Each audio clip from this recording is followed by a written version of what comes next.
Welcome to ദിശ army channel. അപ്പോൾ നമ്മൾ കഴിഞ്ഞ ദിവസം അഗ്നിവീറിൻ്റെ ഒരു വീഡിയോ നമ്മൾ പോയിരുന്നു. അപ്പോൾ അതിൽ നമ്മൾ പറഞ്ഞായിരുന്നു നമ്മൾ എന്ത് ചെയ്യും, പുറകെ വീഡിയോസ് എല്ലാം അപ്ലോഡ് ചെയ്യും, നിങ്ങളുടെ ഡൗട്ട്സ് എല്ലാം ക്ലിയർ ചെയ്ത് പോകുന്നു നമ്മൾ ആ വീഡിയോയിൽ പറഞ്ഞ കാര്യമാണ്. അപ്പോൾ അതിൽ നമ്മൾ കുറേ കമൻസ് കണ്ടു, ഇതിൻ്റെ ക്ലാസ്സസ് തരുമോ, അല്ലെങ്കിൽ എന്തൊക്കെയാണ് പഠിക്കേണ്ടത്, എക്സാം പാറ്റേൺ അങ്ങനെ കുറേ ഡൗട്ട്സ് നമ്മളതിൽ കണ്ടിരുന്നു. അപ്പോൾ അതിനൊക്കെ ഒരു ക്ലിയർ കട്ട് ആൻസറുമായിട്ടാണ് നിങ്ങളുടെ മുന്നിൽ നമ്മൾ എത്തിയിരിക്കുന്നത്. ഓക്കെ, അപ്പോൾ നമ്മൾ ഇന്ന് ഈ സ്ലൈഡിലൂടെ അല്ലെങ്കിൽ ഇന്ന് ഈ വീഡിയോയിലൂടെ നമ്മൾ മനസ്സിലാക്കാൻ പോകുന്നത് അഗ്നിവീറിൻ്റെ സിലബസ് എന്താണെന്നാണ്. ഓക്കെ, അത് ഇന്ത്യൻ ആർമിയിലെ അഗ്നിവീറിന് മാത്രമല്ല, ആർമി ആയാലും നേവി ആയാലും എയർഫോഴ്സ് ആയാലും ഈ 3 വിങ്സിലുള്ള അഗ്നിവീർ സിലബസ് എന്താണെന്നാണ് നമ്മൾ ഇന്ന് ഈ വീഡിയോയിൽ നോക്കാൻ പോകുന്നത്.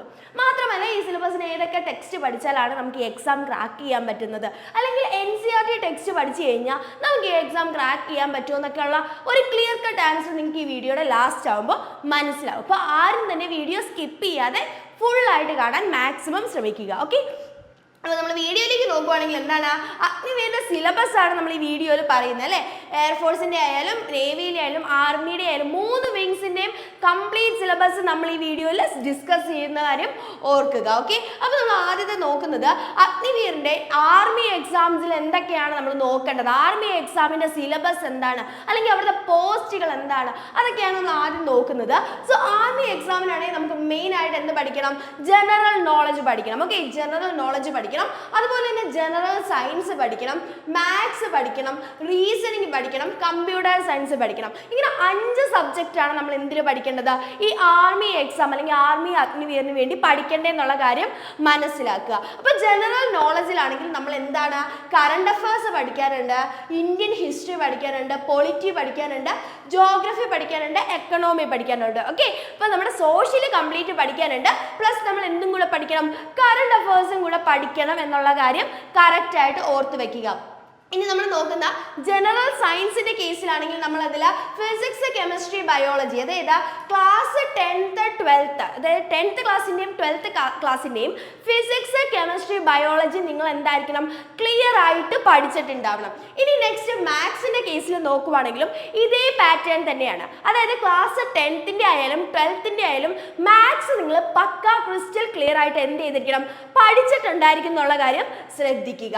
ഇനി റീസണിങ്ങിൻ്റെ കേസിൽ ആണെങ്കിൽ റീസണിംഗിൽ എന്താണ്, ലോജിക്കൽ ആൻഡ് അനലിറ്റിക്കൽ റീസണിംഗ് ആണ് എന്താ നമുക്ക് ഈ ഒരു ടോപ്പിക്കിന്റെ അണ്ടറിൽ വരുന്നതെന്നുള്ള കാര്യം ഓർത്ത് വെക്കുക. ഓക്കെ, ഇനി കമ്പ്യൂട്ടർ സയൻസിന്റെ ബേസിലാണെങ്കിൽ അല്ലെങ്കിൽ കമ്പ്യൂട്ടർ സയൻസിന്റെ കേസിലാണെങ്കിൽ നമ്മൾ എന്തോർക്കുക, കമ്പ്യൂട്ടറിന്റെ ബേസിക് ഓപ്പറേഷൻസ് അല്ലെങ്കിൽ ബേസിക് ആപ്ലിക്കേഷൻസ് നമുക്ക് എന്തായിരിക്കണം, അറിഞ്ഞിട്ടുണ്ടാകും. ഓക്കെ, അപ്പോൾ ഈ 5 കാര്യങ്ങളാണ് നമ്മൾ ഇന്ത്യൻ ആർമി അഗ്നിവീർ എക്സാമിന് വേണ്ടി പഠിക്കുന്നതെന്നുള്ള കാര്യം മനസ്സിലാക്കുക. ഓക്കെ,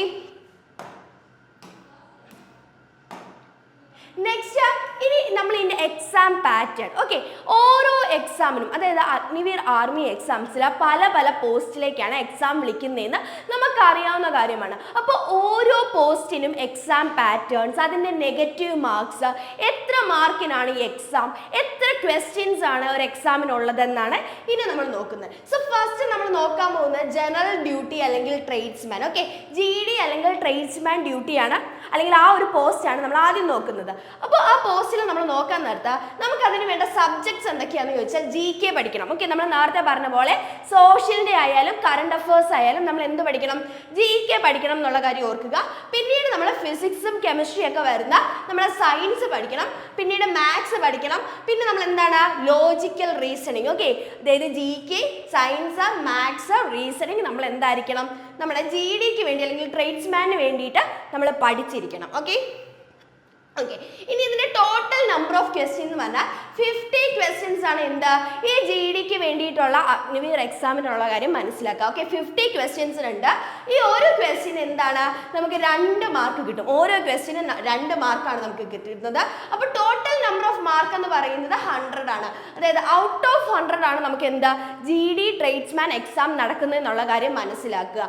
ഓക്കെ, ഇനി ഒരു ക്വസ്റ്റ്യൻ്റെ ആൻസർ നമ്മൾ തെറ്റിച്ച് കഴിഞ്ഞാൽ ഈ കറക്റ്റ് ആയിട്ടുള്ള ആൻസറിൽ നിന്ന് നമുക്ക് എന്താണ് 0.5 മാർക്ക് റെഡ്യൂസ് ചെയ്യും. ഓക്കെ, 1/2 മാർക്ക് എന്ത് ചെയ്യും, നമുക്ക് നെഗറ്റീവ് മാർക്കുള്ള കാര്യം മനസ്സിലാക്കുക. അതായത് 2 ക്വസ്റ്റ്യൻ നമ്മൾ തെറ്റിച്ച് കഴിഞ്ഞാൽ നമ്മുടെ കറക്റ്റ് ആയിട്ടുള്ള ആൻസറിൽ നിന്ന് എന്താണ് നമുക്ക് 1 മാർക്ക് കുറയ്ക്കും അവർ. ആ ഒരു കാര്യം ക്ലിയർ ആയിട്ട് മനസ്സിലാക്കുക. നെക്സ്റ്റ് നമ്മൾ നോക്കുവാണെങ്കിൽ ഓക്കെ, ടെക്നിക്കൽ ഫീൽഡ് ആണ് നോക്കുന്നത്. ടെക്നിക്കൽ ഫീൽഡിൽ എന്തൊക്കെ സബ്ജക്ട്സ് ആണ് നമ്മൾ പഠിക്കേണ്ടത്? GK പഠിക്കണം, മാത്സ് പഠിക്കണം, ഫിസിക്സ് പഠിക്കണം, കെമിസ്ട്രി പഠിക്കണം. Okay, GK, maths, physics, chemistry, ഈ 4 സബ്ജക്റ്റ് ആണ് എന്താ നമ്മൾ ടെക്നിക്കൽ ഫീൽഡിൽ പഠിക്കുന്നതെന്നുള്ള കാര്യം മനസ്സിലാക്കുക. ഇവിടെയും ടോട്ടൽ നമ്പർ ഓഫ് ക്വസ്റ്റ്യൻസ് എന്ന് പറയുന്നത് 50 ആണ്. 50 നമ്പർ ഓഫ് ക്വസ്റ്റ്യൻസ് ആണ് ഇവിടെ നമുക്കുള്ളത്. പക്ഷേ ഓരോ ക്വസ്റ്റ്യൻ എന്താണ്? 4 മാർക്കാണ്. ഒരു ക്വസ്റ്റ്യൻ കറക്റ്റ് ആക്കിയാൽ നമുക്ക് 4 മാർക്ക് കിട്ടും. അതേസമയം ഒരു ക്വസ്റ്റ്യൻ തെറ്റിച്ച് കഴിഞ്ഞാൽ നമുക്ക് 1 മാർക്ക് എന്ത് ചെയ്യും? നെഗറ്റീവ് ആണെന്നുള്ള കാര്യം ഓർക്കുക. അവിടെ നെഗറ്റീവ് മാർക്ക് എത്രയാണ്? 1 മാർക്കാണെന്നുള്ള കാര്യം ക്ലിയർ ആയിട്ട് മനസ്സിലാക്കുക. ഓക്കെ, നെക്സ്റ്റ് നമുക്ക് നോക്കാം. നെക്സ്റ്റ് നമ്മുടെ പോസ്റ്റ് എന്താണ്? ക്ലർക്ക് അല്ലെങ്കിൽ സ്റ്റോർ കീപ്പർ ടെക്നിക്കൽ ആണ്. ഓക്കെ, ക്ലർക്ക് അല്ലെങ്കിൽ സ്റ്റോർ കീപ്പർ പോസ്റ്റ് ആണ് നമ്മൾ അടുത്ത നോക്കാൻ പോകുന്നത്. ഇവിടുത്തെ സബ്ജക്റ്റ് എന്ന് പറയുന്നത് ഏതൊക്കെയാണ്? ജനറൽ നോളജ് വരുന്നുണ്ട്, ജനറൽ സയൻസ് വരുന്നുണ്ട്, മാത്സ് വരുന്നുണ്ട്, അതുപോലെ തന്നെ എന്ത് വരുന്നുണ്ട്? നമ്മുടെ കമ്പ്യൂട്ടർ സയൻസും വരുന്നുണ്ട്. ഓക്കെ, ഈ ക്ലർക്കൽ പോസ്റ്റിൽ എന്തുണ്ട്? കമ്പ്യൂട്ടർ സയൻസ് ഉള്ള കാര്യം ഓർക്കുക. അതുപോലെ തന്നെ ഇതിനെന്താണ്? ഒരു പാർട്ട് 2 കൂടെ ഉണ്ട്. പാർട്ട് 2 സബ്ജക്ട് എന്താണെന്ന് ചോദിച്ചാൽ ഇംഗ്ലീഷ് ആണ്. ഓക്കെ, പാർട്ട് 1 ഉണ്ട്, പാർട്ട് 2 ഉണ്ട്. പാർട്ട് 1 നമുക്ക് GK, ജനറൽ സയൻസ് വരുന്നുണ്ട്, മാത്സ് വരുന്നുണ്ട്, കമ്പ്യൂട്ടർ ആപ്ലിക്കേഷൻ വരുന്നുണ്ട്. അതേസമയം പാർട്ട് 2 നമുക്ക് ഇംഗ്ലീഷ് ആണ് വരുന്നത്. Okay, total number of questions ഇതിലും എത്ര തന്നെയാണ്? 50 തന്നെയാണ്. 50 നമ്പർ ഓഫ് ക്വസ്റ്റ്യൻസ് ആണ് ഇതിലും നമുക്കുള്ളത്. പക്ഷേ ഇവിടെ എന്താണ്? നേരത്തെ പോലെ തന്നെ ഒരു ക്വസ്റ്റ്യൻ കറക്റ്റ് ആക്കി കഴിഞ്ഞാൽ 4 മാർക്ക് കിട്ടും. ഓക്കെ, ഒരു ക്വസ്റ്റ്യൻ കറക്റ്റ് ആക്കിയാൽ 4 മാർക്ക് കിട്ടും. അതേസമയം ഒരു ക്വസ്റ്റ്യൻ തെറ്റിച്ച് കഴിഞ്ഞാൽ നമുക്ക് -1 മാർക്കാണ്. അപ്പോൾ എന്താണ്? ടോട്ടൽ മാർക്ക് അല്ലെങ്കിൽ ഔട്ട് ഓഫ് എത്രയിലാണ്? 200ലാണ് എക്സാം എന്നുള്ള കാര്യം ക്ലിയർ ആയിട്ട് മനസ്സിലാക്കുക. ഓക്കെ, ഓക്കെ, അപ്പൊ ഇത്രയാണ് എന്താ നമ്മുടെ ആർമി വിങ്ങിന്റെ അണ്ടറിൽ വരുന്ന പോസ്റ്റ് ആയാലും അതിൽ വരുന്ന എക്സാംസ് ആയാലും. ഓക്കെ, അതിന്റെ എക്സാം പാറ്റേണും അതുപോലെ തന്നെ സിലബസും കാര്യങ്ങളൊക്കെ ക്ലിയർ ആയെന്ന് എനിക്ക് മനസ്സിലായെന്ന് ഞാൻ വിചാരിക്കുന്നു. ഓക്കെ, നെക്സ്റ്റ് നമ്മൾ പോകുന്നത് ഇന്ത്യൻ നേവിയുടെ അഗ്നിവീർ എക്സാം ആണ്. അപ്പോൾ അതിൽ നമുക്ക് മെയിൻ ആയിട്ട് 2 പോസ്റ്റ് ആണുള്ളത്. SSR പോസ്റ്റും ഉണ്ട്, അതുപോലെ MR പോസ്റ്റും ഉണ്ട്. 2 പോസ്റ്റാണ് വരുന്നത്. SSR പോസ്റ്റും ഉണ്ട്, MR പോസ്റ്റും ഉണ്ട്. SSR പോസ്റ്റ് എന്ന് പറയുന്നത് സീനിയർ സെക്കൻഡറി റിക്രൂട്ട് ആണ്. റിക്രൂട്ട് ആണ്. ഓക്കെ, അപ്പോൾ അതിൽ സബ്ജക്ട് എന്തൊക്കെയാണെന്ന് ചോദിച്ചാൽ നമുക്ക് ഇംഗ്ലീഷ് പഠിക്കാനുണ്ട്. ഇംഗ്ലീഷിൽ എന്തൊക്കെയാണെന്ന് ചോദിച്ചാൽ കോംപ്രിഹെൻഷൻ ഉണ്ട്, ഗ്രാമർ ഉണ്ട്, വൊക്കാബുലറി ഉണ്ട്. ഓക്കെ, കോംപ്രിഹെൻഷൻ, ഗ്രാമർ, വൊക്കാബുലറി, ഇതൊക്കെയാണ് നമ്മൾ ഇംഗ്ലീഷിൽ പഠിക്കാനുള്ളതെന്ന് ശ്രദ്ധിക്കുക. ഇനി അതേപോലെ തന്നെ സയൻസിലാണെങ്കിൽ എന്താണ്? നമുക്ക് ഫിസിക്സും ഉണ്ട്, കെമിസ്ട്രിയും ഉണ്ട്. സയൻസിൽ ഫിസിക്സും കെമിസ്ട്രിയും പഠിക്കാനുണ്ട്. ഫിസിക്സിൽ എന്തൊക്കെയാണ് പഠിക്കാനുള്ളത്? physical world and measurements, kinematics, laws of motion, work, energy and power, gravitation, mechanics of solids and fluids, heat, thermodynamics, oscillations, waves, electrostatics, current, electricity, magnetic effects of current and magnetism, അതുപോലെ തന്നെ electromagnetic inductions, alternating current, electromagnetic waves, optics. എടാ മക്കളെ, ഇതെന്ന് പറയുന്നത് നമ്മുടെ +1 +2 ഫിസിക്സിന്റെ topics ആണ് അല്ലേ? +1 +2 എന്താണ്? NCERT ഫിസിക്സ് ടോപ്പിക്സ് ആണ്. എന്താ ഈ പറഞ്ഞിരിക്കുന്ന ഫിസിക്സിന്റെ സിലബസ് എന്ന് പറയുന്നത്? അതേപോലെ തന്നെ NCERT +1 +2 കെമിസ്ട്രിയുടെ ടോപ്പിക്കാണ്. എന്താ നമ്മുടെ കെമിസ്ട്രിയുടെ അണ്ടറിൽ വരുന്നത് basic concepts of relevant to the role എന്നൊക്കെ പറഞ്ഞാൽ നമ്മുടെ കെമിസ്ട്രിയുടെ അണ്ടറിൽ എന്ത് തന്നെയാണ് വരുന്നത്? +1 +2 കെമിസ്ട്രി ടോപ്പിക് എന്നുള്ള കാര്യം നിങ്ങൾ കറക്റ്റ് ആയിട്ട് മനസ്സിലാക്കുക. ഓക്കെ,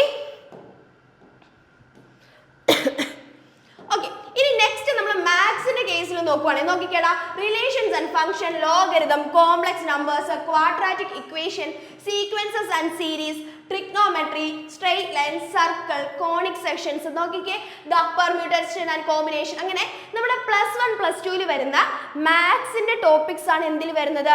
ഈ ഇതിൽ വരുന്നതെന്നുള്ള കാര്യം മനസ്സിലാക്കുക. ഓക്കെ, ഇനി അതേപോലെ തന്നെ ഇനി നമ്മുടെ ജനറൽ അവയർനെസ് നോക്കാനാണെങ്കിൽ എന്താണ്? കറണ്ട് അഫയേഴ്സ് വരുന്നുണ്ട്, ഹിസ്റ്ററി വരുന്നുണ്ട്, ജോഗ്രഫി വരുന്നുണ്ട്, കൾച്ചർ ആൻഡ് റിലീജിയൻ വരുന്നുണ്ട്. അങ്ങനെ നമുക്ക് വേണ്ട ബേസിക് കാര്യങ്ങളാണ് എന്തിൽ വരുന്നത്? കറണ്ട് അഫയേഴ്സിൽ വരുന്നത്. പക്ഷെ മെയിൻ ആയിട്ട് നമ്മുടെ +1 +2ന്റെ ഫിസിക്സും കെമിസ്ട്രിയും മാത്സും എന്ത് ചെയ്യുന്നുണ്ട്? ഈ കംപ്ലീറ്റ് സിലബസിൽ വരുന്നുള്ള കാര്യം ക്ലിയർ ആയിട്ട് നിങ്ങൾ മനസ്സിലാക്കുക. ഓക്കെ, സോ അടുത്ത നമ്മൾ നോക്കാൻ പോകുന്നത് MR പോസ്റ്റ് ആണ്. MR പോസ്റ്റ് എന്താണ്? മെട്രിക് റിക്രൂട്ട് ആണ്. ഓക്കെ, MR പോസ്റ്റ് ആണ് നമ്മൾ നോക്കുന്നത്. MR പോസ്റ്റിന്റെ സബ്ജക്ട് ഏതൊക്കെയാണ്? നമ്മൾ ആദ്യം നോക്കുന്നത് സയൻസ് ആൻഡ് മാത്തമാറ്റിക്സ്. ഓക്കെ, സയൻസിലും മാത്സിലും നമ്മൾ എന്തൊക്കെയാണ് പഠിക്കേണ്ടത് നോക്കിക്കേ. Nature of matter, universe, electricity and its application, force and gravitation, Newton's loss of motion. അതുപോലെ തന്നെ നമ്മുടെ 10th ബേസിക് ആയിട്ട് നമ്മൾ പഠിക്കുന്ന സയൻസിലെ ടോപ്പിക്സ് ഇവിടെ ഞാൻ എടുത്തു പറയാണ്. നമ്മുടെ NCERT ടെക്സ്റ്റിൽ 10th ബേസിക് പഠിക്കുന്ന സയൻസിന്റെ കാര്യങ്ങൾ തന്നെയാണ് ഇവിടെയും നമ്മൾ നോക്കുന്നത്. അതേപോലെ തന്നെ ഇതാ നോക്കൂ, മാത്സിന്റെ കേസിലാണെങ്കിൽ algebraic identities, linear equations and polynomials, അതുപോലെ തന്നെ ബേസിക് ട്രിഗ്നോമെട്രി ആയാലും സിംപ്ലിഫിക്കേഷൻ ആയാലും ഇതൊക്കെ നമ്മൾ എന്താണ് 10th മാത്സിൽ പഠിക്കുന്ന കാര്യങ്ങളാണ്. സോ നമ്മൾ MRന് വേണ്ടി അപ്ലൈ ചെയ്യുമ്പോൾ 10th സയൻസും മാത്സും ക്ലിയർ ആയിട്ട് എന്ത് ചെയ്യുക, പഠിച്ചിട്ട് പോകുക. ഓക്കെ,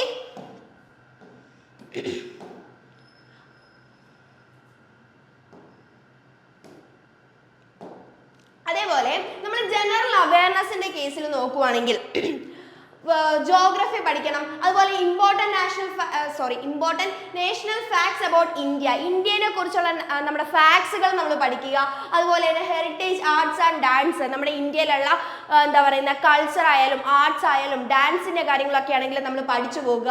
ഹിസ്റ്ററി പഠിക്കുക, നാഷണൽ സിംബൽസ് പഠിക്കുക, സ്പോർട്സ് പഠിക്കുക, culture and religion, freedom movements, അതുപോലെ തന്നെ കറണ്ട് അഫയേഴ്സ് പഠിക്കുക. നൈബറിംഗ് കൺട്രീസുമായിട്ട് നടക്കുന്ന വാർസ് നമ്മൾ ലേറ്റസ്റ്റ് ആയിട്ട് കണ്ടല്ലേ, ഫാൽഗം വാറൊക്കെ നമ്മൾ കണ്ടതാണ്. സോ അതിനെയൊക്കെ ബേസ് ചെയ്തിട്ടുള്ള കാര്യങ്ങൾ എന്ത് ചെയ്യുക, ക്ലിയർ ആയിട്ട് പഠിച്ചു പോകാൻ ശ്രദ്ധിച്ചിരിക്കുക. സോ നൈബറിംഗ് കൺട്രീസ് ആയാലും എന്താ നമ്മൾ എന്തായാലും ഒരു യൂണിഫോം ഇടാൻ വേണ്ടി അഗ്നിവീർ ആണെങ്കിലും നമ്മുടെ ഇന്ത്യക്ക് വേണ്ടി നമ്മൾ അങ്ങ് എന്ത് ചെയ്യുക പോകുകയാണ്, നമ്മുടെ കൺട്രിക്ക് വേണ്ടി നമ്മൾ സെർവ് ചെയ്യാൻ പോവുകയാണ്. സോ നമ്മൾ എന്ത് ചെയ്യുക, ഇന്ത്യക്ക് ബേസ് ചെയ്തിട്ടുള്ള എല്ലാ കാര്യങ്ങളും ഇവിടെ പഠിക്കണം എന്നുള്ള കാര്യം മനസ്സിലാക്കുക. നെക്സ്റ്റ് നമ്മൾ നോക്കുന്നത് ഏതാണ്, നമ്മുടെ എയർഫോഴ്സിലേക്കുള്ള സിലബസ് ആണ്. ഓക്കെ, ഇന്ത്യൻ എയർഫോഴ്സ് അല്ലെങ്കിൽ അഗ്നിവീർ വായു സിലബസ് ആണ് എന്ത് ചെയ്യുന്നത് നെക്സ്റ്റ് നമ്മൾ നോക്കാൻ പോകുന്നത്. സോ അതിൽ നമുക്ക് നോക്കുവാണെങ്കിൽ എന്താണ് സയൻസ് ഗ്രൂപ്പിനും വിളിക്കുന്നുണ്ട്, അതുപോലെ തന്നെ എന്താണ് നോൺ സയൻസ് ഗ്രൂപ്പിനും. സയൻസ് ഗ്രൂപ്പിന് മാത്രമല്ല എന്തിലേക്കും സയൻസ് എടുക്കാത്ത ഇപ്പോൾ ഹ്യൂമാനിറ്റീസ് എടുത്തവർ ഇപ്പോൾ നമ്മൾ നോക്കിയപ്പോൾ ആർമിയിലായാലും അതുപോലെ തന്നെ നേവിയിലായാലും അതിൽ എന്ത് പറയുന്നുണ്ട്, ഫിസിക്സും പറയുന്നുണ്ട്, കെമിസ്ട്രി പറയുന്നുണ്ട്, ചിലയിടത്ത് കമ്പ്യൂട്ടർ സയൻസ് പറയുന്നുണ്ട്, മാത്സ് പറയുന്നുണ്ട്. സോ ഹ്യൂമാനിറ്റീസും കൊമേഴ്സും പഠിച്ചവർ എന്ത് ചെയ്യും, അവർക്ക് രാജ്യം സെർവ് ചെയ്യണ്ടേ എന്നൊക്കെ ചോദിക്കുന്നവർക്ക് വേണ്ടിയിട്ടുള്ളൊരു ഉത്തരമാണ് എന്താ, നമ്മുടെ എയർഫോഴ്സ് അല്ലെങ്കിൽ ഇന്ത്യൻ വായു അഗ്നിവീറിൽ എന്ത് ചെയ്യുന്നുണ്ട്, നോൺ സയൻസ് ഗ്രൂപ്പിലേക്കും എന്ത് ചെയ്യുന്നുണ്ട് വിളിക്കുന്നുള്ള കാര്യം നിങ്ങൾ കറക്റ്റ് ആയിട്ട് ഓർത്തിരിക്കുക. സയൻസിന് വേണ്ടി മാത്രമല്ല നോൺ സയൻസ് ഗ്രൂപ്പ് എടുത്തവർക്കും നമ്മുടെ ഇന്ത്യൻ എയർഫോഴ്സിന്റെ അഗ്നിവീറിൽ നമുക്ക് ജോയിൻ ചെയ്യാൻ പറ്റും. സോ സയൻസ് ഗ്രൂപ്പ് എടുത്തവരുടെ കാര്യം ആദ്യം നമ്മൾ നോക്കുവാണെങ്കിൽ അതിൽ നമ്മൾ ഇംഗ്ലീഷിൽ എന്താണ് കോംപ്രിഹെൻഷൻസ് ഉണ്ട്, ഗ്രാമർ ഉണ്ട്, വൊക്കാബുലറി ഉണ്ട്, ടെൻസസ്, പ്രപ്പോസിഷൻസ്, സിനോണിംസ്, ആന്റോണിംസ് ഒക്കെ ഉള്ള കാര്യം ക്ലിയർ ആയിട്ട് മനസ്സിലാക്കുക. ഇനി അതുപോലെ മാത്സിന്റെ കേസിലാണെങ്കിൽ എന്താണ് set, relations and functions, trigonometric functions, inverse trigonometric functions, എന്താണ് നമ്മൾ +2 പഠിച്ച കാര്യങ്ങളല്ലേ, 10th +2 പഠിച്ച കാര്യങ്ങൾ എന്ത് ചെയ്യുന്നുണ്ട് മാത്സിൽ ഇവരെയും നമ്മൾ കവർ ചെയ്ത് പോകണം എന്നുള്ള കാര്യം ക്ലിയർ ആയിട്ട് മനസ്സിലാക്കുക. ഓക്കെ, ഇനി ഫിസിക്സിലാണെങ്കിലും നമ്മൾ നേരത്തെ കണ്ട അതേ സിലബസ് ആണ്. എന്താ physical world and measurements, kinematics, laws of motion, work energy and power നമ്മൾ നേരത്തെ കണ്ടായിരുന്നു. ഫിസിക്സിലെ 12th അതേ പോർഷൻസ് തന്നെ എന്ത് ചെയ്യുന്നുണ്ട് ഇവിടെ NCERT കവർ ചെയ്യുന്നുള്ള കാര്യം, സിലബസിൽ കവർ ചെയ്യുന്നുള്ള കാര്യം ക്ലിയർ ആയിട്ട് മനസ്സിലാക്കിയിരിക്കുക. അതുപോലെ നമ്മൾ നേരത്തെ പറഞ്ഞായിരുന്നു എന്താ നോൺ സയൻസ് ഗ്രൂപ്പിലേക്കും എന്ത് ചെയ്യുന്നുണ്ട് നമ്മുടെ ഇന്ത്യൻ എയർഫോഴ്സിൽ നിന്ന് അഗ്നിവീർ പോസ്റ്റിലേക്ക് വിളിക്കുന്നുണ്ടെന്ന് നമ്മൾ പറഞ്ഞു. സോ നോൺ സയൻസ് ഗ്രൂപ്പിലുള്ളവർ ഏതൊക്കെ സബ്ജക്റ്റ് ആണ് പഠിക്കേണ്ടത്, അവർക്ക് ഇംഗ്ലീഷ് പഠിക്കണം. സയൻസ് ഗ്രൂപ്പുകാർ പഠിക്കുന്ന അതേ ഇംഗ്ലീഷ് തന്നെ എന്താണ് ഇവർക്കും എക്സാമിനുള്ള കാര്യം മനസ്സിലാക്കുക. അതുപോലെ തന്നെ ഇവർക്ക് എന്താണ് റീസണിങ് ഉണ്ട്, അതുപോലെ തന്നെ ജനറൽ അവയർനെസ് ഉണ്ട്. ജനറൽ അവയർനെസ്സിൽ അവർക്ക് അവർക്ക് എന്തൊക്കെയാണ് പഠിക്കാനുള്ളത്? കറണ്ട് അഫയേഴ്സ് പഠിക്കണം, ഹിസ്റ്ററി പഠിക്കണം, ജോഗ്രഫി പഠിക്കണം, സിവിക്സ് പഠിക്കണം. സിവിക്സ് എന്ന് പറഞ്ഞാൽ എന്താണ്? നമ്മുടെ പൊളിറ്റി തന്നെയാണ് കേട്ടോ. പൊളിറ്റി തന്നെയാണ് ഈ സിവിക്സ് എന്ന് പറയുന്നത്. സോ പൊളിറ്റി പഠിക്കണം. അതുപോലെ തന്നെ ഇവർക്ക് എന്തറിഞ്ഞിരിക്കണം? ബേസിക് ആയിട്ടുള്ള കമ്പ്യൂട്ടർ ഓപ്പറേഷൻസ് അറിഞ്ഞിരിക്കണം എന്നുള്ള കാര്യം മനസ്സിലാക്കുക. സോ ഇത്രയും കാര്യങ്ങളാണ് നമ്മുടെ അഗ്നിവീർ എക്സാമിലേക്ക് വേണ്ട സിലബസ്. ഓക്കെ, സോ നമ്മുടെ 2025 അല്ലെങ്കിൽ ഇന്ത്യൻ ആർമി, എയർഫോഴ്സ്, നേവി, അഗ്നിവീരിൽ വിളിക്കുന്നവർക്ക് ഇത്രയും കാര്യങ്ങൾ ക്ലിയർ ആയിട്ട് പഠിക്കണം എന്നുള്ള കാര്യം നിങ്ങൾ മനസ്സിലാക്കുക. അപ്പോൾ നമ്മൾ വീഡിയോ തുടങ്ങുന്നതിന് മുന്നേ നമ്മളൊരു ക്വസ്റ്റ്യൻ ഇട്ടായിരുന്നു അല്ലേ? നമ്മുടെ അഗ്നിവീർ എക്സാം ക്ലിയർ ചെയ്യണമെങ്കിൽ അഗ്നിവീർ എക്സാം ക്ലിയർ ചെയ്യണമെങ്കിൽ NCERT ടെക്സ്റ്റ് മാത്രം പഠിച്ചാൽ മതിയോ? നമ്മളിപ്പോൾ നോക്കിയതില്ല മെയിൻലി NCERT +1 സിലബസ് അല്ലെങ്കിൽ +2 സിലബസ് അല്ലെങ്കിൽ 10th സിലബസ് കവർ ചെയ്യണം. ഫിസിക്സ്, കെമിസ്ട്രി, മാത്സ് ഒക്കെ എന്ത് ചെയ്യണം? +2 സിലബസ് ആണ് കവർ ചെയ്യേണ്ടതെന്ന് നമ്മൾ പറഞ്ഞു. അപ്പോൾ +2 സിലബസ് NCERT മാത്രം പഠിച്ചു കഴിഞ്ഞാൽ നമുക്ക് ഈ അഗ്നിവീർ എക്സാം ക്ലിയർ ചെയ്യാൻ പറ്റുമോ? ആ ഒരു ക്വസ്റ്റ്യൻ നമ്മുടെ മൈൻഡിൽ എന്താണ് ഇപ്പോഴും ഒരു ഡൗട്ടായിട്ട് കിടക്കുവാണല്ലേ. NCERT മാത്രം മതിയോ നമ്മുടെ അഗ്നിവീർ എക്സാം പ്രിപ്പയർ ചെയ്യാൻ എന്നുള്ളൊരു ക്വസ്റ്റ്യൻ നമ്മുടെ മൈൻഡിൽ ഇപ്പോഴും കിടക്കാണ്. സോ അതിനുള്ള ഒരു ക്ലിയർ കട്ട് ആൻസർ ആണ് ഇനി നമ്മുടെ വീഡിയോയിലുള്ളത്. സോ എന്താണ്,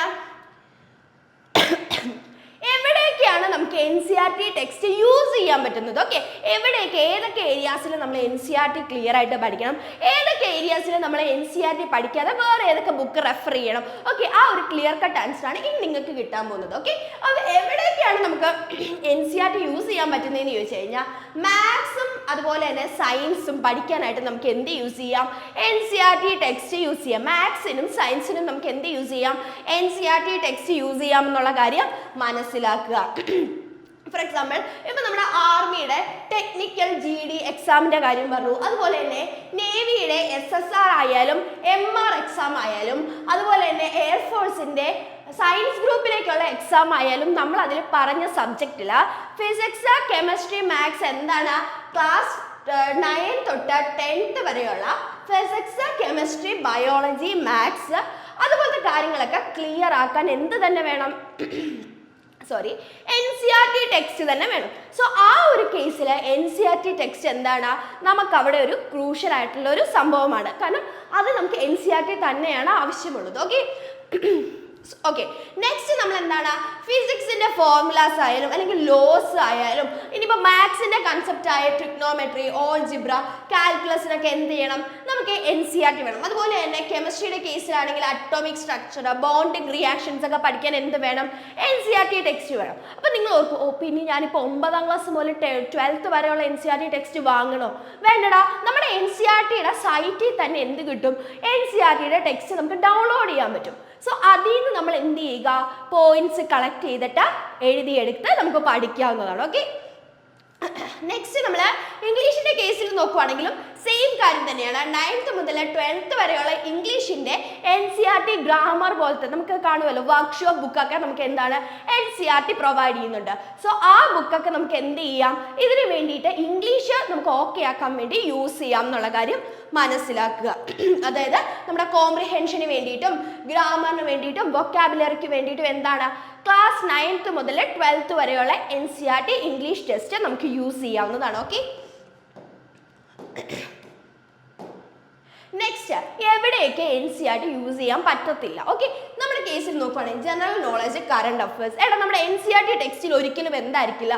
കറണ്ട് അഫയേഴ്സ് അല്ലെങ്കിൽ ജനറൽ നോളജ് അപ്ഡേറ്റ് ആയിട്ട് ഇരിക്കില്ല. സോ ജനറൽ നോളജ് അല്ലെങ്കിൽ കറണ്ട് അഫയേഴ്സ് പഠിക്കാൻ നേരത്തെ എന്താണ് നമുക്ക് NCERT യൂസ് ചെയ്യാൻ പറ്റില്ല എന്നുള്ള കാര്യം മനസ്സിലാക്കുക. അതിനിപ്പോൾ കറണ്ട് അഫയേഴ്സ് എന്താ? കറണ്ട് അഫയേഴ്സ് പഠിക്കാൻ വേണ്ടി നമുക്ക് ന്യൂസ് പേപ്പേഴ്സ് അല്ലെങ്കിൽ മാഗസിൻസ് പോലെയുള്ള കാര്യങ്ങൾ യൂസ് ചെയ്യാം. അതുപോലെ തന്നെ GK പഠിക്കേണ്ട സമയത്ത് നമുക്ക് എന്ത് ചെയ്യാം? ലൂസൻറ്റ് പോലെയുള്ള ടെക്സ്റ്റ് യൂസ് ചെയ്യാം എന്നുള്ള കാര്യം മനസ്സിലാക്കുക. അതുപോലെ തന്നെ ഓക്കെ, റീസണിങ് പഠിക്കേണ്ട സമയത്ത് എന്താണ്? റീസണിങ് നമ്മുടെ NCERT പ്രൊവൈഡ് ചെയ്യുന്നില്ല അല്ലേ? നമുക്ക് റീസണിങ് പഠിക്കാൻ വേണ്ടി വെർബൽ ആയാലും നോൺ വെർബൽ റീസണിങ് ആയാലും അതുപോലെ തന്നെ കോഡിങ്, ഡീകോഡിങ്, പസിൽസ് ഒന്നും എന്ത് ചെയ്യുന്നില്ല? NCERT പ്രൊവൈഡ് ചെയ്യുന്നില്ല. സോ അതിന് വേണ്ടിയിട്ട് നമുക്ക് എന്ത് ചെയ്യാം? അഗർവാളിൻ്റെ റീസണിങ് ബുക്ക് അല്ലെങ്കിൽ a modern approach to verbal and non verbal reasoning പോലത്തുള്ള ബുക്സുകൾ റെഫർ ചെയ്യാവുന്നതാണ്. അതുപോലെ നമ്മൾ എന്ത് ചെയ്യുക? മോക്ക് ടെക്സ്റ്റുകൾ എന്ത് ചെയ്യുക? പ്രാക്ടീസ് ചെയ്യുക. ഇത്രയും കാര്യങ്ങളാണ് റീസണിങ് പഠിക്കാൻ വേണ്ടി നമുക്ക് ചെയ്യാൻ പറ്റുന്നത്. അതുപോലെ നമ്മൾ എന്ത് ചെയ്യുക, അഗ്നിവീറിന് സ്പെസിഫിക് ആയിട്ടുള്ള ഗൈഡ് ഒക്കെ നമ്മൾ യൂസ് ചെയ്യുക. അതായത് അരിഹന്ത് ആയാലും കിരൺ ആയാലും അതുപോലത്തെ ഗൈഡ്സ് നമ്മൾ എന്ത് ചെയ്യുക, യൂസ് ചെയ്യുക എന്നുള്ള കാര്യം മനസ്സിലാക്കുക. അതുപോലെ നമ്മൾ ഓൺലൈൻ ടെസ്റ്റ്, അതായത് ടെക്സ്റ്റ് ബുക്ക്, ഒളിവ് ബോർഡ് പോലത്തുള്ള ഓൺലൈൻ ടെസ്റ്റ് നമ്മൾ എന്ത് ചെയ്യുക, പ്രാക്ടീസ് ചെയ്തുകൊണ്ടിരിക്കുക എന്നുള്ള കാര്യം മനസ്സിലാക്കുക. സോ ഇത്രയും കാര്യങ്ങളാണ് നമുക്ക് എന്താ അഗ്നിവീറിന്റെ സിലബസിനെ കുറിച്ച് പറയാനുള്ളത്. ഓക്കെ, അപ്പൊ ഈ ഒരു വീഡിയോയിൽ നമ്മൾ അഗ്നിവീറിന്റെ കംപ്ലീറ്റ് സിലബസ് കവർ ചെയ്തിട്ടുണ്ട്. അതുപോലെ തന്നെ ഏതൊക്കെ ടെക്സ്റ്റ് ആണ് അഗ്നിവീറിന് വേണ്ടി പഠിക്കേണ്ടത്, അല്ലെങ്കിൽ NCERT മാത്രം ഫോക്കസ് ചെയ്ത് പഠിച്ചാൽ അഗ്നിവീർ ക്ലിയർ ആകുമോ എന്നൊക്കെയുള്ള നിങ്ങളുടെ ഡൗട്ട് ഈ ഒരു വീഡിയോയിലൂടെ നിങ്ങൾക്ക് ക്ലിയർ ആയിട്ടുണ്ടാവും അല്ലേ. അപ്പോൾ നിങ്ങൾക്ക് ക്ലാസ്സസ് ആവശ്യമുണ്ടെങ്കിൽ തീർച്ചയായിട്ടും നിങ്ങൾ എന്ത് ചെയ്യുക, കമൻറ്റ് ചെയ്യുക. നിങ്ങൾക്ക് ആവശ്യമുണ്ടെങ്കിൽ നമ്മൾ ഉറപ്പായിട്ടും ക്ലാസ് പ്രൊവൈഡ് ചെയ്യും. പിന്നെ മക്കളെ നിങ്ങൾ എന്ത് ചെയ്യുക, എഫേർട്ട് ഇട്ടുകൊണ്ടേ ഇരിക്കുക. എന്തായാലും നമുക്കൊരു ജോലി വേണം എന്നൊരു ആഗ്രഹം ഉണ്ടാവും. സോ ഈ ആഗ്രഹം നമുക്ക് കംപ്ലീറ്റ് ചെയ്യണം, അല്ലെങ്കിൽ ഫുൾഫിൽ ചെയ്യണമെങ്കിൽ എഫേർട്ട് ഇട്ടുകൊണ്ടേ ഇരിക്കുക. ഒരു എഫേർട്ട് ഇടാതെ നമുക്ക് ജോലി കിട്ടില്ല എന്ന് പറയുന്നതിൽ അർത്ഥമില്ല. സോ നിങ്ങൾ മാക്സിമം ടൈം യൂസ് ചെയ്ത് ഇതിനു വേണ്ടി പഠിക്കുക. ഇപ്പോൾ NCERT നിങ്ങൾ ഫോളോ ചെയ്യുവാണെങ്കിൽ അതിന് വേണ്ടിയിട്ട് അത്രയും സോഴ്സുകൾ നിങ്ങൾ എടുത്ത് എന്ത് ചെയ്യുക, അത് കംപ്ലീറ്റ് പഠിക്കുക. എഫേർട്ട് ഇട്ടിട്ടും നമുക്ക് ജോലി കിട്ടിയില്ലെങ്കിൽ പറയുന്നതിനൊരു എന്താ, നമുക്ക് ആ ഒരു അർത്ഥമുണ്ട്. പക്ഷെ ആ കേസിൽ നമ്മൾ ഒരു എഫേർട്ട് ഇടാതെ എനിക്ക് ജോലി കിട്ടിയില്ലല്ലോ എന്ന് പറയുന്നത് നമുക്കൊരു മീനിങ് ഇല്ല. സോ കറക്റ്റായിട്ട് പ്രോപ്പറായിട്ട് ഒരു സ്റ്റഡി പ്ലാൻ ഒക്കെ ആയിട്ട് നിങ്ങൾ ഇതിനു വേണ്ടി പഠിച്ചു തുടങ്ങുക. ഇപ്പോൾ നിങ്ങൾക്കൊരു സ്റ്റഡി പ്ലാൻ ആവശ്യമുണ്ടെങ്കിൽ അതും നിങ്ങൾ കമൻറ്റ് ചെയ്യുക. നിങ്ങൾക്ക് വേണ്ടി ഒരു സ്റ്റഡി പ്ലാൻ ഒക്കെ നമ്മൾ സെറ്റാക്കി തരും. സോ നിങ്ങളുടെ ഒപ്പം തന്നെ നമ്മൾ ഉണ്ടാവും എന്നുള്ള കാര്യം നിങ്ങൾ ഓർക്കുക. സോ ഇന്നത്തേക്ക് അത്രയേ ഉള്ളൂ. താങ്ക്